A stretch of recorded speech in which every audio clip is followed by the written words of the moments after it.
trimester examination of one of us.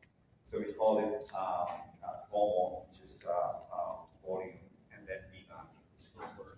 So like transition coming from journal to folio, kasi ang folio it's a composition of books na part ng volume. So when you think of Malate Literary Folio, parang every year Yung there will pala be three yun. books Hindi ko rin in alam. one volume. So like in my year it's Tomo 10, which is my time, volume 10, and then we released three books, and we made it more like a book format rather than magazine format.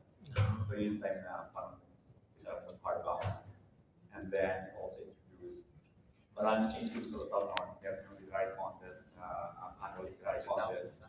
Yeah, so yun yung naging part ng active yung literary department to encourage more writers. And then nagkaroon ng literary Basal writing workshop.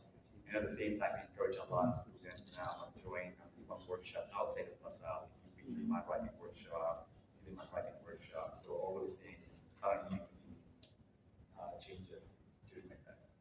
Thank you, sir. Give a round of applause.